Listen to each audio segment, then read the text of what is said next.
Good evening, good afternoon, good morning, whatever part of the world you're joining us from. I welcome you. This is one of the monthly webinars for the International Society for British Genealogy and Family History. My name is Christine Woodcock, and I am going to be moderating tonight's webinar.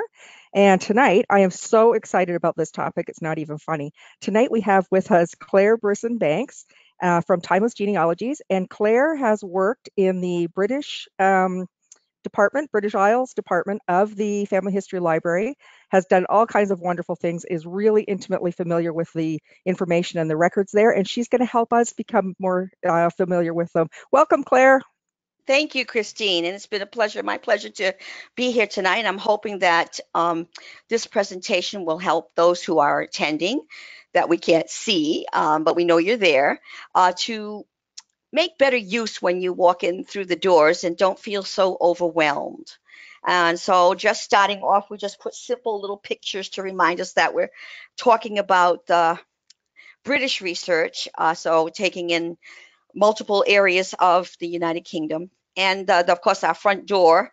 And of course, a lot of people will, if they once they actually get in there, they will definitely be able to attest to rows and rows of microfiche. And so that's our front screen for that reason. So with that, we'll move on to the next one. This is like our focus is on at the Family History Library. There's lots and lots of things to do there. You'll be able to get information, of course, sometimes too much, but you're also going to be able to get guidance and you'll be able to perhaps locate your family history and actually some of the records. And so with that, I think you can, it's sort of like a one-shop place for to get started or to even extend your line in for resources that you would not get available maybe online. As you know, when you walk in the door, there's our familiar entrance, but on the wiki and in the handout that you will get, is it's always wise to check the hours and some of the rules and regulations. So we're going to go through some of that. So here's from their wiki, a welcome to the Family History Library. And they actually have little links, as you can see, to guide you if you wanted to peek. You could, but right now, and make sure that you check holidays and times they're closing. There's extra times that the Family History Library is closed for conferences that are held by the Church of Jesus Christ of Latter-day Saints in April and October, besides the regular holidays. However, there are times that they're open is very generous from 8 o'clock in the morning till 9 o'clock in the evening, Tuesday through Saturday. And so that would be very advantageous to anybody that's got a lot of research to do. And most of us do. So let me scoot over to the next slide here. So when you actually come in, there's actually a section on the wiki where it says prepare for your visit up here. And so I always recommend you click all the links and explore before you go. Now, just as a heads up, whenever you're looking at something like this, you might get lost at how do I get back to where I was when I started clicking. And so with your when you do that, when you go to click on a link, make sure you click the right mouse button and open it up in a new tab. And you always can go back to the main page, which is here, planning your visit. And this will help you so you don't get lost and you can't get back to that wiki page. I point out a couple of things here where this is like you're going to be the main floor, and we're going to concentrate on the British floor. And there's actually questions. You can call in and make a reservation if you're going to have a group of people. They have lost and found, of course. And if you're going to order films that are not there physically in the library, they call them a vault film. They have to bring it in from the vault. There's a limit of 10 films per guest per day. And so those have to be, if you're going to be staying any length of time, you'd be smart to, you can click here and actually order them online or call and make sure that they're there and they'll be ready for you when you come. That way, you're not going to have them come and it's the next day and you've left already. So it's good to know that. One of the things you have to understand, there's also a library orientation, and then there's actually live assistance, and then there's actually resources, and we're going to go through some of those. And then understanding some of the help that's provided. If you see a blue lanyard, then you'll ask someone if wants help with your research. And the red one is with help with the books and microfilm and printing. And of course, then if you see the information desk, you can always ask questions with the individuals that are there. Now, some of the rules, it's very important to understand the rules with your cellular phones. You want to put them on silent or vibrate, because the phones, they actually should not ring within the library itself. They don't have a problem with you walking away from what you're doing and sort of getting away from a lot of people and having a quiet conversation. But they do ask that you be respectful for the guest. And if that happens to be where you get a little bit louder, they will ask you to either end that conversation or leave. And that's important to understand, because all of us today, and many people today, have their cell phones with them. They ask that you don't leave personal belongings unattended. The library is not responsible for those kinds of items that can be lost, stolen, or damaged. They do have lockers there that you can put your stuff in. And if you happen to say, I'm just going to lunch, I'll be right back, then don't leave them. Take them and pack them away. You don't know who's going to come behind you. And so these library rules are all on that wiki page. Little clicks up there that you can do. So when you first walk into the door, you're going to come into this new Discovery Center. And we only will just briefly, I'm not going to go much into this. There are computers all around this area here. There are people to welcome you, to guide you, asking you if you would like to take part in an interactive with the screens, where you can go and look up your ancestors and look at people from the time that they came in and what people's lifestyles were. And it's really a fun thing to do. But as we're concentrating about the actual British floor, you would actually walk past this and go to the right, and the elevators are off there on the right.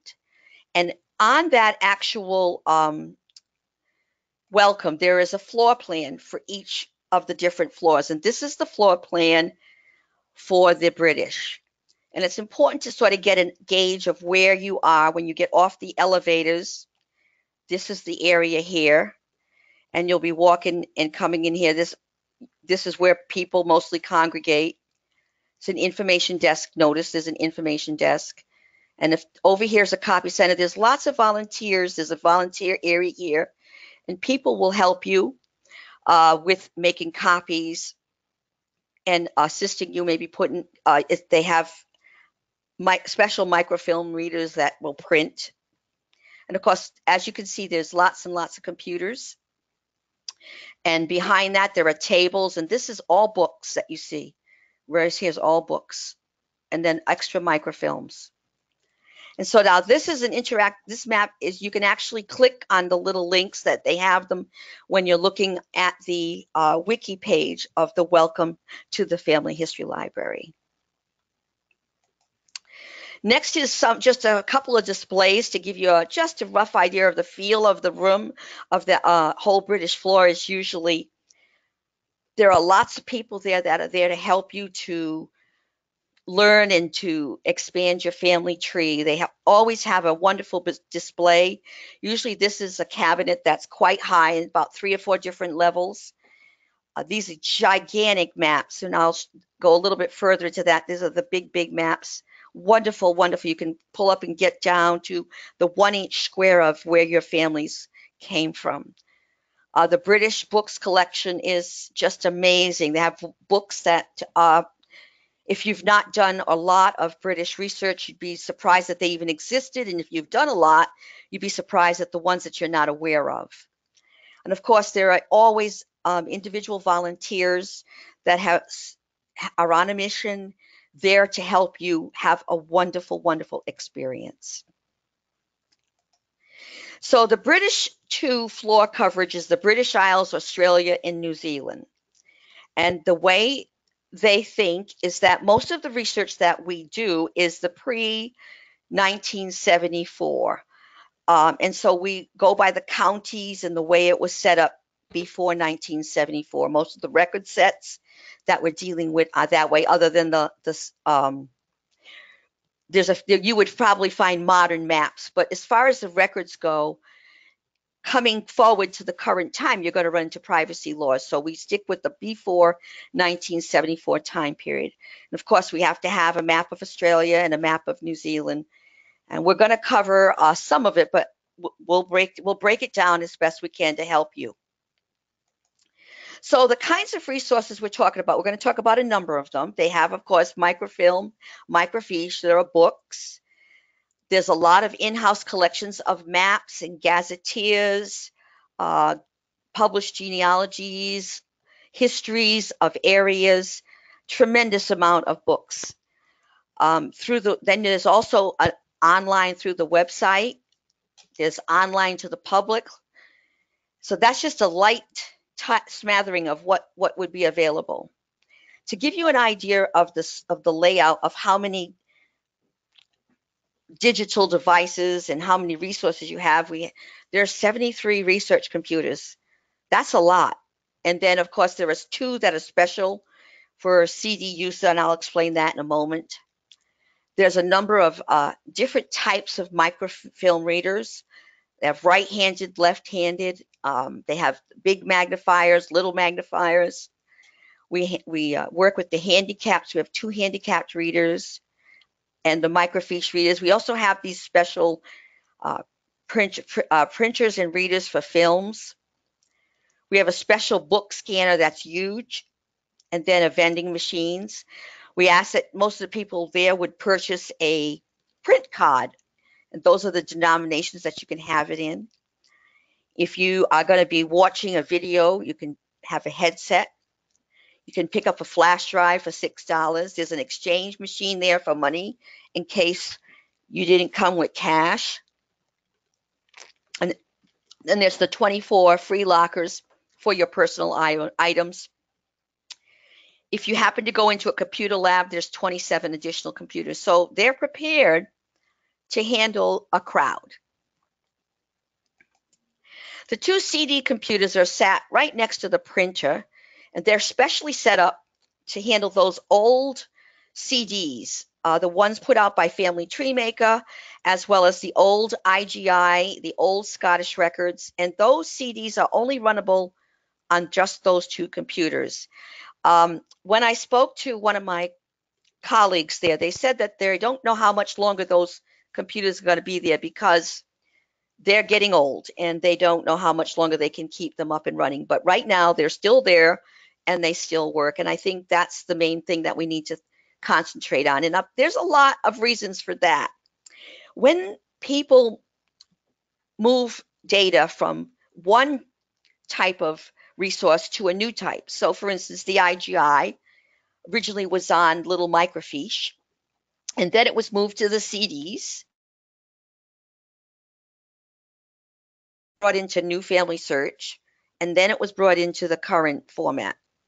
Now, each time it moves, without trying, somehow, sometimes data gets lost. And so consequently, it's important for you to understand that that's why we have that there. There's the places that cover for microfilms, microfiche, and books are all of these locations: England, Scotland, Wales, Ireland, Northern Ireland, Isle of Man, Jersey, Guernsey, Australia, Tasmania, New Zealand. And the languages, so you have to know a little bit of Old English, Gaelic, and Latin, besides the regular English that we speak. But if you get stuck, there's help. It's not, you don't get lost, you get help. So one of the biggest problems that people have difficulty with is understanding copyright. And I had this impression that we should just talk about that for a moment. Because we don't sometimes you log on to something on a computer and you don't know why that you cannot see it. So there's different levels of copyright. One, of course, is your general public, where you can sit down and look at it and there isn't a problem. And so you have access to documents and data on any of the computers. One has to log into a website when you're at the Family History Center or even Ancestry or another website. So that's another type of copyright. Then there's also, you have to be into a Family History Center itself. And then the last one is the individual with a login the difference is only at the library. And then of course there's a lot of data that is not even available to us, available at all on a computer. So for example, take a look at this list of things. This is just a sample of the copyright in action to give you a visual, because I think it's important to understand. So if you wanted to look at the funeral monuments from 1631, you have to be in the library. If you want to look at this Awful Ends British Museum Books of Epitaphs, it's a book. You have to pick it up and it's not scanned. So you have to be in the library. And so you notice that some of these here, they're only place that you're going to see them. And they may be the one document or set of resources that you have that has the information for your family.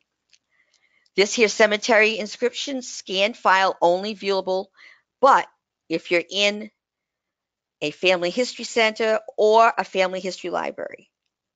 This one here, the Cemetery Records of Canada, not scanned.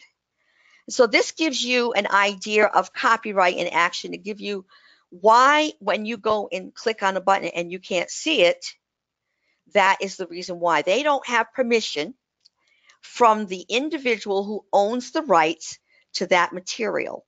So the negotiations are made between Family Search and the individual owner, and sometimes they're successful and sometimes they're not. The subscription websites available are our Ancestry Library Edition, American Ancestors, which is the New England Historical Society out in Boston, Find My Past, Fold 3, JSTOR, the 19th Century British newspapers, FamNet, which is like a social media for families, Historic Mapworks, Historic Abstracts, and then of course we have MyHeritage, Newspaper Archives, Original Sources, the Oxford English Dictionary, which is very helpful, the London Times. And then we have four softwares put on there. Ancestral Quest, Legacy Family Tree, PAF, and Roots Magic. And so for tonight's presentation, we're going to break it up in just a couple of sections. First, we'll concentrate on England, Scotland, and Ireland, because these are the ones that most people will come through those doors for today. Of course, we have others naturally, but there's only so much time in a short presentation. So one of the things that's available is the record selection table that's available to you from the Family Search Research Wiki. And so here's the one for England. And when you're there on the Research Wiki, right above on the page is where you'll see to click for it. The reason this is helpful is that each one of them, if you see a blue, that it means that there's a following wiki page to explain it, perhaps give you links to some of the data that's available online, or to the microfilm, the catalogs where it is located on microfilm, or even books. And so there's one for England, to Scotland, and Historic Ireland, and of course Northern Ireland down here. And these are all broken up to make it easy. Everything is systematically in succinct order for that, making it easier for you to know when you're doing the research. Now, where did they keep the church records? Oh, that's right here. Church records is going to be in the same order no matter what country you're working in. The next section here is when we go a little bit further. The reason these tables are fabulous is because they give you a moment to think. Okay, so I'm trying to find the death information, say, for my ancestor. So they tell me to check civil registration, which didn't start until later on. Okay, church records, obituaries, newspapers, cemeteries. Okay, if I can't find it in here, all right, then they tell you go to probate records. or court records, or land and property records, or even military records. Of course, they don't put the dates because at this point you're just at the very beginning time. At least we know that civil registration started in 1837. So before that, you'd hit your church records. Newspapers have been around for a long time. Cemeteries also. But you step back further, probate records have been before. They've got probate records in England before church records. Okay, court records. People will go, well, you know, why would I want court records? Well, you never know. Depends on where your family were when they were in England or Scotland. Were they working for someone that owned land and property? Maybe they were named in a will because they helped. You don't know. Military records, well, from 1700s on, just about, the military records for Scotland are in England and Ireland. They're all there. So military records, they would join the military to earn money to support their family. So that's just one small data set. So this selection table is really very helpful. Now, names personal, surnames, of course, heraldry, and you go down and you'll see that there's a lot to compass. Okay, that was the one for England, and here's the one for Scotland, and we're sticking with the same format. Here's your death information, as I pointed out, but notice there's a slightly difference. Here you have biographies. So there's biographies that are available maybe in the Scotland set of records that weren't available in the England set. And so here's the bottom section of that. And then, of course, we have Ireland. And here we have the cemeteries, church records, civil registrations, not so upfront, okay? And there are reasons for those things. And then here is the last section of part of Ireland.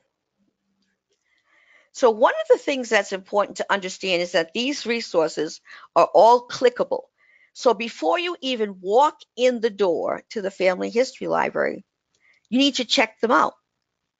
Because you may not know that that record is already there because you didn't know we had it. We didn't know you had a link to it. Or maybe you didn't know the record existed. And so this is always a good way to stop before you come to the library. But know that the record sets that were not available to you online are going to be here at the library. All righty. So when you do your search, you note that you do have to sign in. Everybody that uses the Family Search website has to sign in. And so this helps to know what people do to help them provide better resources to put maybe one record set up more, or it just makes it for a better way of working through and creating a better discovery for you to make it successful. Claire, can I just interrupt for a second? You bet. Somebody's asking how you got the selection table. Was it from the Family Search Research Wiki? Yes, it is. That's what I told them. I'll go back just a sketch. Hold on a second.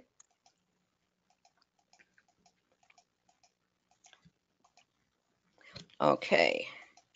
Right here at the top, this is the section right below.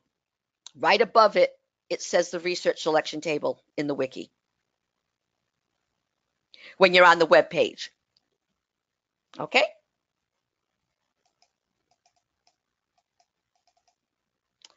All right. So when you start doing some British research, you kind of need to understand Britain a little bit. And thanks to Audrey Collins, our dear friend at the National Archives, she gave an amazing presentation on what is Britain. And I provided the link here. But this is a visual to what she's talking about. And if you don't understand, this is helpful to understanding where you go to research. Because if you don't understand where those people are, you don't know where to look for the records. And so it's helpful to put your mindset on where the records are and know what you're looking for. So you're understanding that The United Kingdom takes in this part here. British Isles brings in all of this. And then, of course, there's this awesome presentation by Audrey that for anybody that wants to get a better understanding of it, you should take a moment to watch that.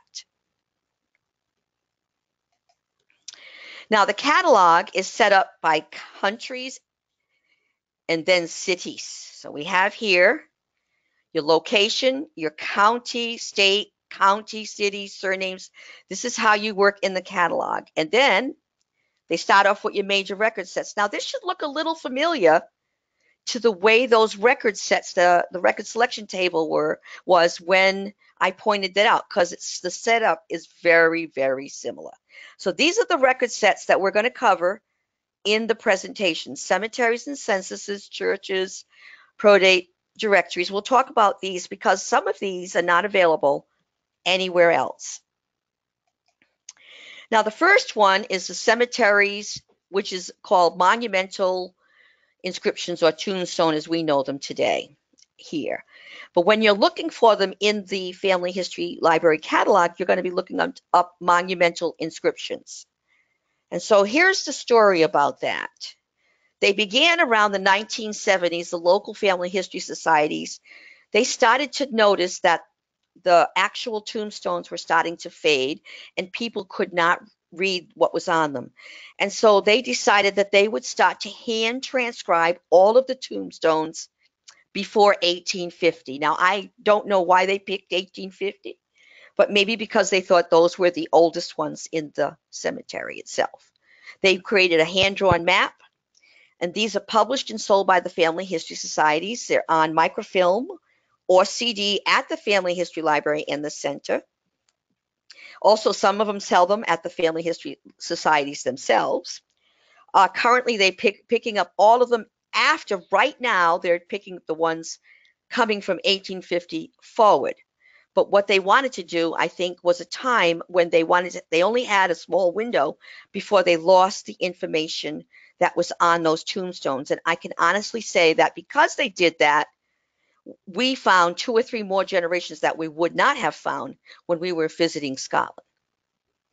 Now, some of these are digitized books on Family Search, and some are digitized as books on archive.org, and some are just on microfilm or CD. So here's a sample where it says here, monumental inscriptions for Cambridgeshire. And notice it says if you're using a computer in the Family History Library. So you can't see this unless you're physically there. And that's one of the reasons you go there, is so you can see some of the resources that copyright has provided for you to see at the Family History Library. And here is the same situation for Scotland. This is the Cloxton Churchyard monumental inscriptions. Now, this is covering Ireland. Notice that it's not on film. It's not on a computer. It's only in book form. So if you wanted to look for the Offaly tombstone inscriptions, you'd have to be there physically in the library. They're not scanned.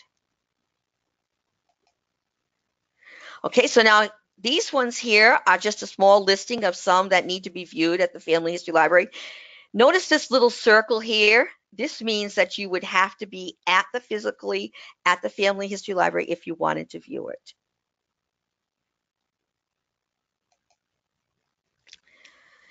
This is where you would need to pre-order. This says it's available on off-site storage. So they would have to get this for you. You'd have to get it and then have it ready for you while you're there. Now, censuses. A census is just simply a count, a description of the population of an area. And so when you think about it, technically everybody tonight that's here attending this presentation, we did a census on the people that would be here. It's a census of those attending. And that's just about what it is. It's a set count of people in a place. Now, there are some pre-1841 census that you may not be familiar with. And I provided you with this amazing PDF file here that was done by the Essex University, and a collection of the earlier censuses that were done before 1851. And most of these are available, but they're only on microfiche. Now, your place may be one that has just the year that you need. You just don't know until you actually look. On this one, we have the Essex census listings from 1695 to 1840. You would use an online form to pre-order this. Notice it says the Granite Mountain Record Vault. Okay.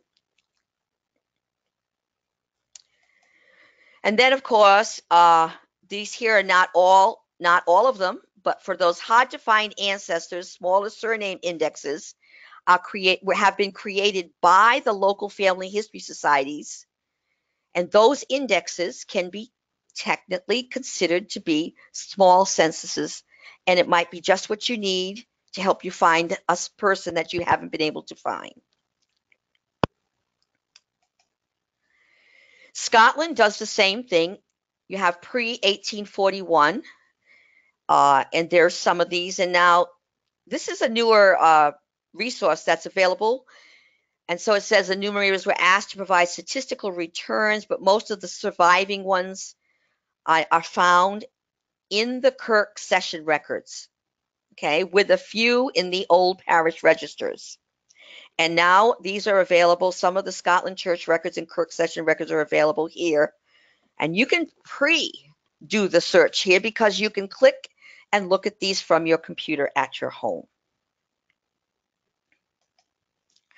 And here is their collection of surname indexes done by their local family history societies.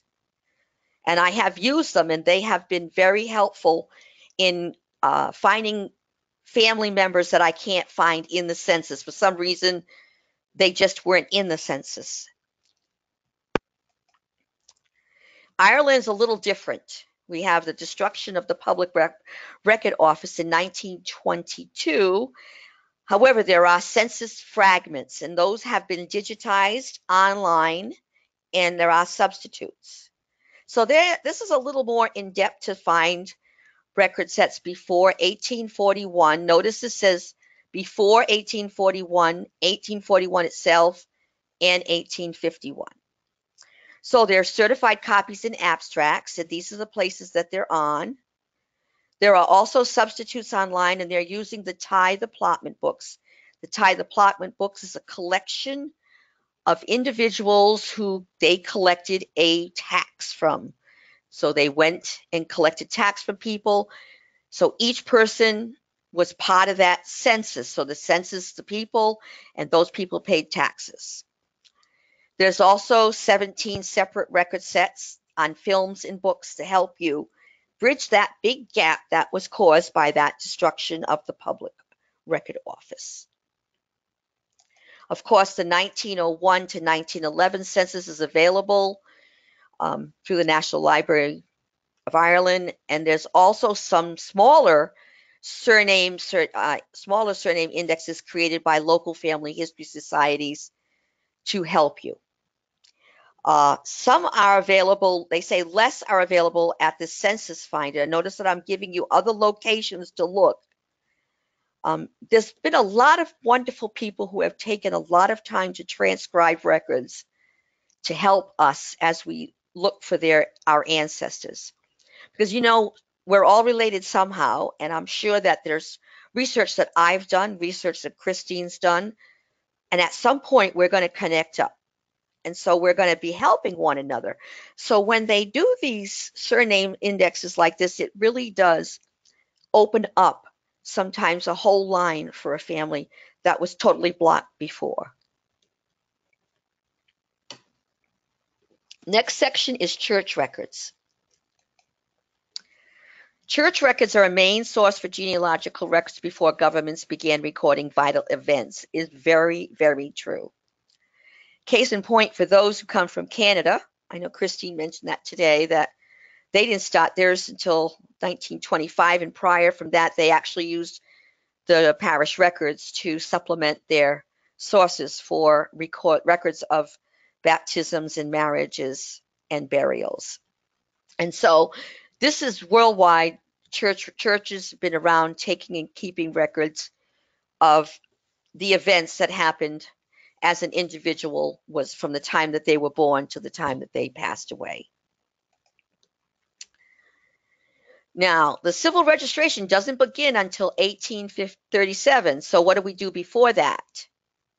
Well, 1538, before 1538, they were just recording these records on anything. There wasn't anything really kept very well. And there was a cry from the people in charge, Queen Elizabeth I, and demanded that they use parchment to record these. And so because of that, we are very grateful because we have these records today. Now, granted, when you go and look at the microfilm of these records, the writing is very difficult, but it's not impossible. 1598, they added copies sent to the bishops annually, and it went up until 1870. So if we have parish records going up to 1870 and the civil registration started in 1837, there's an overlap, which is beneficial because if there was somebody was missing, you may not realize that you can go back to those church parish records. Now, we may not have them at the library. You may have to get them from the National Archives, or you might have to contact the church itself. But just know that those record sets are there. Remember that we have a calendar change, 1752, that also affects record sets and how we'll get the double dating. There's additional records stored in what they call a parish chest, just a wooden box that was secured. And in it, at the back of the church, it was kept are the poor law registers, the settlement examinations, removal orders, apprenticeship indentures, militia certificates, workhouse accounts, and so much more. And we're not going to go into the depth of that. There are many, many other webinars and classes held on each of these. I'm just providing you with the information to know that we have copies of the information stored, and this is what it is in those parish chest records. So going to the country, the county, and the parish, you have the parish registers from the beginning up to 1850s or later, the bishop transcripts from 1598 up to 1850s transcripts. So people would actually do physical copies. The IGI is one of them that did transcripts. The parish checks records, registers for nonconformists. Now, nonconformist churches were anyone that was not conforming to the Church of England. And so there's nonconformist churches to 1837, some a bit later. There are lots of indexes available that can lead to the film. Okay, so this is just a sample entry. You have baptisms 1813 to 1937 bands. So they would publish a band of someone was going to get married. They would make an announcement that they were going to get married for 3 weeks before they got married. This was to prevent someone from marrying someone that might have been married before that technically shouldn't be getting married. Notice the little symbol here. This tells you that we could not view that. It's online, but we couldn't view it unless we were either in a family history center or the family history library, one or the other. This here is the overseer rates. This is from the parish chest. And this is only on microfilm. Okay. And this is a sample of parish chest records here. Notice they have the tithes that pay, the church warden accounts, constables. And again, remember I said in the beginning about the different types of readers, the different magnification. So this is a high reduction microfilm reader you would use. Okay. And if you were at the library, you could view this. Okay. This is a sample of nonconformist records, Kensworth and St. Albans, 1675 to 1810. This one here is church records, Wesleyan Methodist. Okay. This one here You can view it in a family history library or family history center. This is just a regular book that's not on film for you. There's lots of indexes, and sometimes the index can lead to the film, as I stated. So here's a small little section of the indexes, and I'm grateful for them because sometimes they're very, very helpful. But sometimes, because they're put together by individuals like you and me, they might skip somebody. And if you know somebody should be there and you can't find them in the index, then you might want to check the record anyway. But always check first an index to make sure, because you might be able to zero in on a page number or a volume number instead of going through the whole type of media of whatever it is. And so here's microfiche, books, a CD-ROM. This is a digitized film that you can only view. It's restricted at the library or the Family History Center. And that's another CD-ROM. Now here we have the 1855 civil registration began, but before that we have the OPR, which stands for Old Parochial Records or Old Parish Records. And so there are baptisms, transcripts, okay? And you have to understand they are not, and I repeat, not 100% have every single person. It doesn't work like that. They're humans like us, and not everybody got recorded. Then we have the Scotland Church Records and Kirk Sessions. Those are transcriptions. Those transcriptions means you're looking at someone that looked at the original and took information from it and gave you a summary from that original. That means that you're not looking at the actual record itself. Now, the OPR records are on microfilm at the Family History Library. And I am not sure if the Scottish Church Records and Kirk Session records are. I know they are available from Scotland, but I don't think we have the films for them.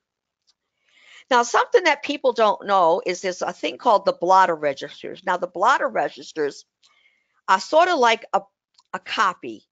The priest or the clergy person would have a blotter where they would just draft and write the information down. And then they would copy that into a physical register. And so they're called blotter registers. And those are on microfilm at the Family History Library. Sometimes you'll find something in the blotter register that you didn't find in the parish register. So it's always nice to know that we have the bishop transcripts for England, but we do have some blotter registers for Scotland. Now, Find My Past has made some transcripts of, notice it says non-OPR. So this means that they're not the Church of Scotland. These are transcripts. And they've also done deaths. And then to look at the actual films on records, you have the Scottish indexes here, Ancestry, Family Search, and again, these are transcriptions. Now, there's a thing called Gretna Green marriages. They're really just a couple that decided that they didn't want to wait to get married. They just wanted to run away and get married.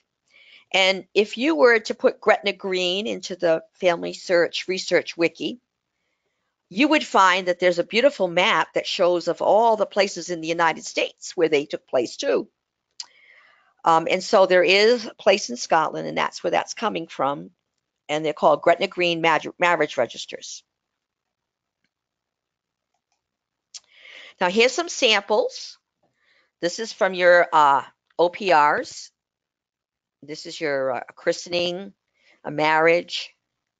This is from the Kirk Section records. Now notice there's the film number, and it says no image available. So what you're actually seeing is just the transcription. Here's your blotter registers. Okay, and so it got contents from baptisms 1839 to 59 and marriages 39 to 57. And notice some of them are available online. When it has a little magnifying glass, that means you can search an index of what's on the film, which is really nice. Now, the non-OPRs at Find My Past, here's a sample of one. If you want to get the original, you would order it. Then MyHeritage has put some of the Scottish deaths also. This is the old parochial register. You would want it so you could look at this. I want to see the record. So this is the index, and then you go and find the actual record here at the Family History Library. So using the two together can help you. Now here's a sample of the Gretna Green from Ancestry, which I think is really nice. Gives you the actual record.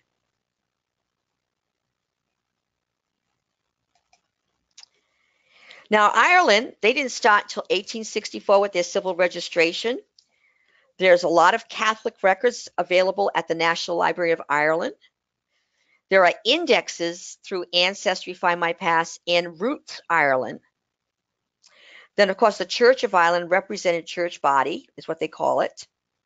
So if you see the RCB, you have to know what it stands for, okay? And then, of course, there's the Presbyterian from Prony. There are some indexes in books and film. The Quakers have records on Find My Past and in the Family History Library films. The Methodist, and of course there's some, through the IGI, there are Ireland births and baptisms, marriages, and deaths.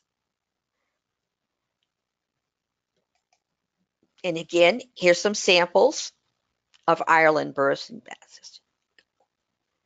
Okay, and again, you'd be looking at the film if you wanted to see the original.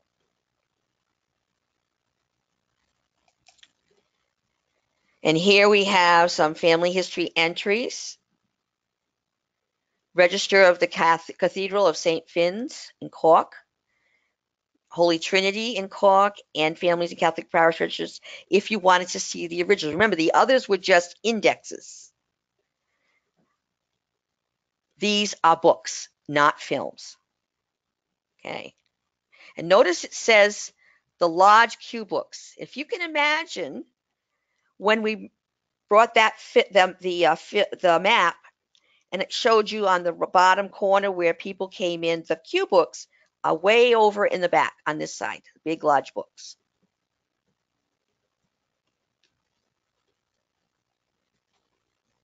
All right, maps. There's lots and lots of maps there.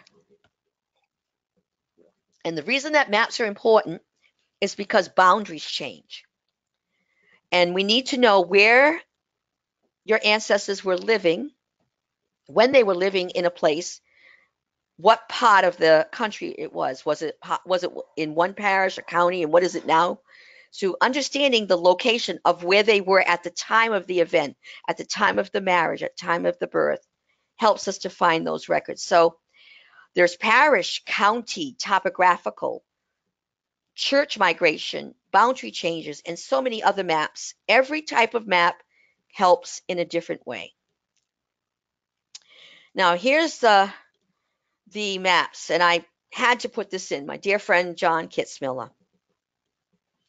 Him and I worked at the Family History Library together for a long time. These maps go down to 1-inch square. Help you locate exactly the location of where your ancestor was. And these books are huge, as you can see. The depth and the stretch and the size of these is impossible to show you on a picture, but they're just immense in size.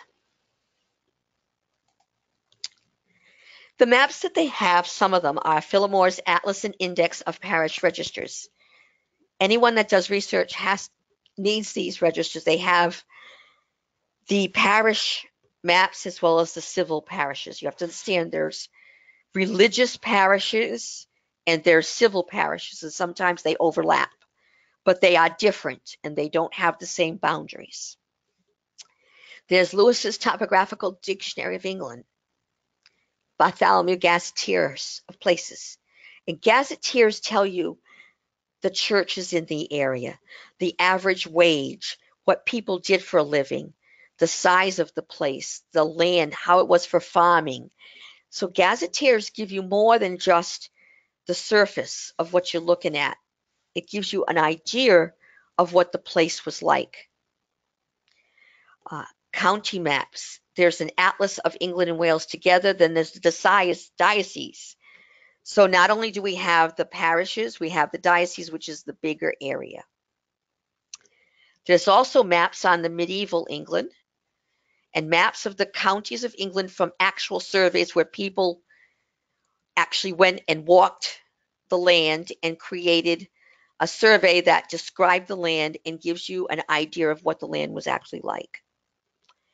And something that is very helpful but not often known is the nonconformist maps. So when I say parish maps up here, these are the Church of England parish maps. These are not. These are the other churches. There's the special maps that was created just for England. That's in Family Search. Currently, right now, it's very, for some reason, we're not able to bring up the map itself, but I do have an image of it when it was working. It has 9 layers to help you do your research. You have a layer of just the parishes, so you can look at the map of England and see only the parishes, or only the counties, or only the poor law unions, only the civil registration districts. And these are important because the boundaries overlap one another just enough that your family, you might be looking in the wrong place. And by using this, you can help you to find the right place to look for your ancestor. Now, the 100 is an old term that was passed on down, and it's close to 100 parishes altogether. Both the 1841 and 51 censuses, the way they drew up and did the censuses were based on the way the hundreds were laid out. And the hundreds were also the way that they did the poor law unions. Just so you know, that to help you when you're looking up record sets. Now this here is a picture of what that map section looks like. And there are little bubbles that can take, when you click on a place, there's a little bubble that comes up. And it shows you can have all of the parishes that are contiguous touching it. It'll give you a list of all of the parishes in a parish, in all of the little places. And these are the different layers here. It took us over 10 years to create this. And it's based on those big maps that I showed you earlier that were laid out on the table from 1851. When we switch over to Scotland, we have the Atlas of Scotland, Black's Lodge map of Scotland, the Civil Parish Map Index, the County of Scotland, early maps up to 1850, then the Gazetteers, a historic map of Scotland for the earlier times. And just like the ordnance maps, those big maps I showed you before, there are ordnance maps for Scotland and parish maps. And then, of course, there are maps with the index for the Scotland parishes. All of the Scotland parishes are numbered. It's a different setup than what they have in England. And so each parish would have a number, and that number is helpful to know. You get to know it after you start doing research for Scotland. For Ireland, we have the Atlas of Ireland, Bacon's Map of Ireland. Again, Bartholomew revised those quarter-inch maps for Ireland. Those are those ordnance maps. They're fabulous. The Book of Maps for Dublin City Surveyors. Of course, the County Map of Ireland. Discovery Series, which is another ordnance series, and then the Historical Maps of Ireland. And something that's very, very important that people don't realize is the Townland surveys. Whereas in England, you'll go from the country to the county to the city or a town, and you might go to a little village. In Ireland, they call them townlands. They broke them down to. And then, of course, the religious maps. They do have a series of Ireland rural and city maps, which I thought was worth pointing out, where you see the diocese, the parish maps, and area. Very, very helpful to an individual as they are doing some research. So with that, we're going to slip into Australia and New Zealand and wrap up our time with you. It is quickly getting away. Okay, so we have the this area of Australia and New Zealand. So again, we start with just the record types. All right, and you'll find that there's not as large a quantity with the Australia, New Zealand. It's growing, and they're adding more and more, but they have it set up so that you can easily follow it. They have the Australian Record Finder. Again, here's the death. Notice they've included something different. They've included some obituaries. I thought it was interesting. They've got correctional institutions. Now, notice these are in black. This just means that there's not a wiki page or a link for them here. They have convict records and medical records if you're looking for death. There are some resources here that we didn't mention for England or Scotland or Ireland. Now, New Zealand, research tips and strategies you have here. There's research tips here because they didn't actually have a table for them, a record selection table. This is actually right from the web page itself, right in the wiki. So reminders, the Family Search online calendar works as shown. You have books and films, just like for Australia, emigration and immigration records. Note many settled lands through land grants. So you're going to want to find out the land. Look at that land records. Okay, and gazetteers, you have maps and military records and newspapers on film. And of course, some probate and more. And of course, there are some websites that give you access to some of these records. And remember with the immigration records that the E is for entering a company, going into the company, and exiting the company. So E is to exit, and I is to go into the country to help us remember which record set we're looking for. In the Research Wiki, there's a list of classes. If you're going to attend or go into the library, you'll want to look up what is available while you're there. And so when you go, it won't be January 2019. It'll be whatever month or year go.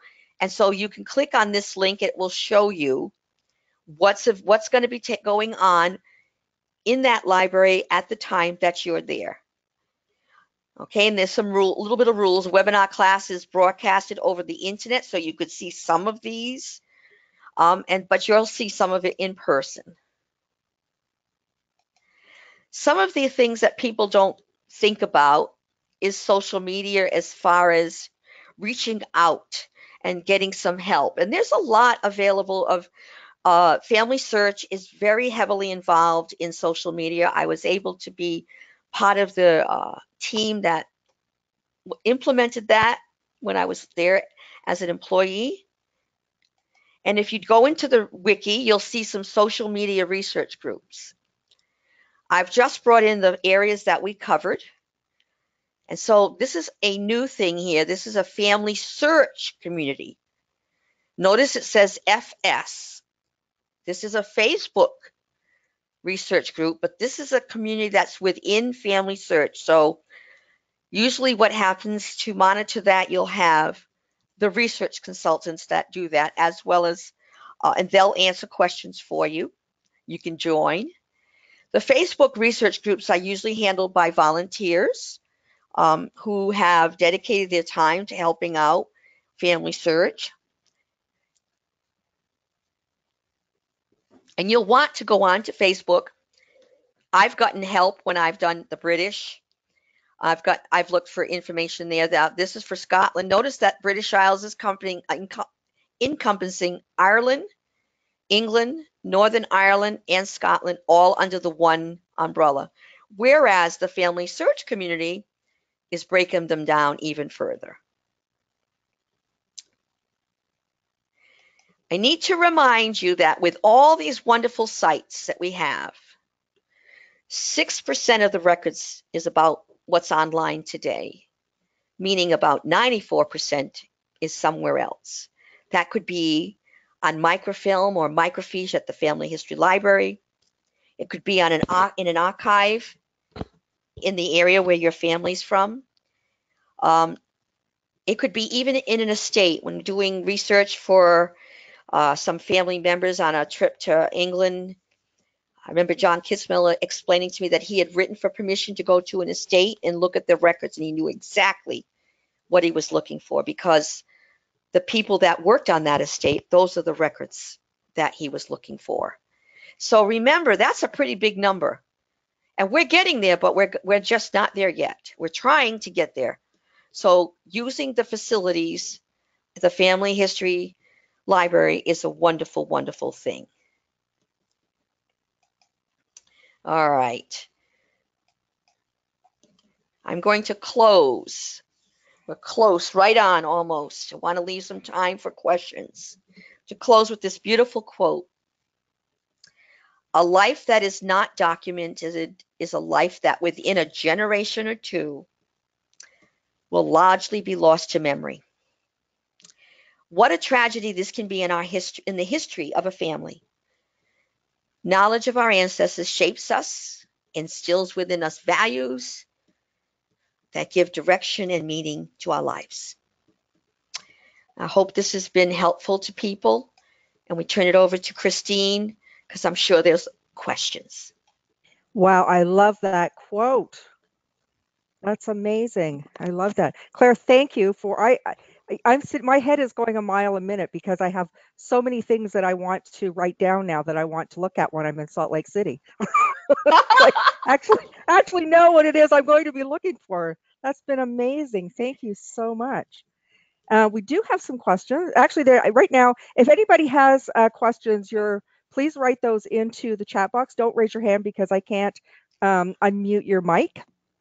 And the other thing is just to remind people that Claire has provided us with a handout. You'll find that just above the chat box. If you're not able to download that, please just send me an email. I'll be more than happy to send that to you through email. Okay, so here are the accolades. Wonderful Really? seminar. Accolades? Oh, well, thank you. Start with the best part. Wonderful Yeah. seminar. Thank you. I learned a lot. Although I've spent a number of days at the Family History Library last year, clearly I only scratched the surface. Thank you. You're welcome. Thank you to the Society and Claire for this most informative webinar.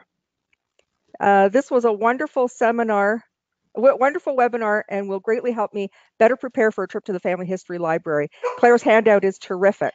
Super. Wonderful seminar. Thank you. I learned a lot, although, oh, I just read that one. Okay. So, fabulous. It's been well received. That's awesome. That's all. Thank you so much. I really needed to know that. A lot of work goes into trying to put these together, as you know. Yeah. Thank you so much. You've whetted my appetite for a trip to Salt Lake City and the Family History Library. The handout looks very helpful as well. So that's super. And I did want to say to people that we've asked Claire to do this webinar in order to help to prepare people for coming to the British Institute because part of the opportunity part of the British Institute is the opportunity to research in the Family History Library. And we've had people who have gone and really haven't been able to get the full benefit out of it because they haven't really understood just the wealth of resources that are available there. So the recording of this webinar will be available on the public site, the main page of our webpage for the International Society for British Genealogy and Family History, and you're welcome to visit it and revisit it and revisit it because I really think it's incredibly useful information. I see in the handout, I see the Audrey seminar, but no link. I think if you click it, it will give you the link. Okay. But if it doesn't, then I'll have to resend it. But I think you can click it. But it's a fabulous, oh my gosh. And she's funny. Audrey is just amazing. Audrey Collins is. Yeah, she is. She's funny. And she's actually going to be doing a week-long course at the British Institute in October. And she's talking about the resources at the TNA. Oh, that's wonderful. Yeah. That's wonderful. Yeah. A new feature in the main lobby that you need to prepare for is they have computers set up for you to log into Family Search and print a fan chart. Yep. Just, yep. Yeah, she did Yep. mention that at the beginning. Yeah. And I just didn't want to delve on that because there's so much there they can spend, and let them know they can lose an hour there if they're not careful. Or more. Or more, or more.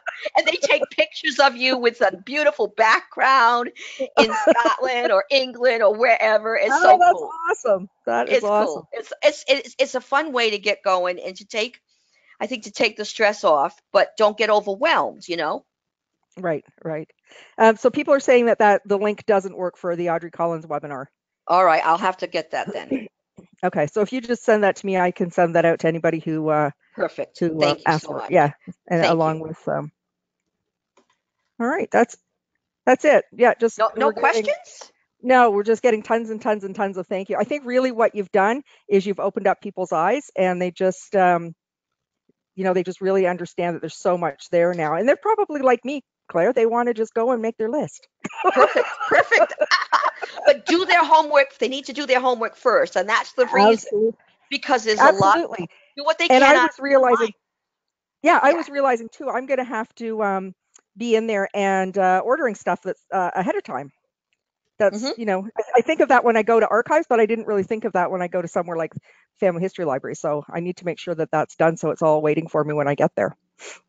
Wonderful. And I mean, if Yeah. they do their homework, they can really extend their family lines because they can do as much as they can online, and then they know what film they want, what fiche they want, what, wherever. And then they come in, they're more very organized. It makes all the difference in the world. Yeah. And to their success too. So that's Oh, super. definitely, definitely. Yeah. Thank you for all of the valuable information, all of the tools that are available for us prior to a visit to the Family History Library. They're welcome. Yeah. Awesome. Okay, thank you again so much. It's been fabulous. I've learned so much, and now you've really energized me to get organized, which doesn't happen very often. I might not be so happy about this later when it actually comes into being a task, but I thank you so much for taking the time to put this together. Really, really appreciate it. Okay, thank you, everyone. Good night. If you didn't get the handout, please send me an email. I'd be happy to send that along to you. And I also will send you the link for the webinar that Audrey Collins put together on what is the British Isles or what is Great Britain. Thanks again. Good night.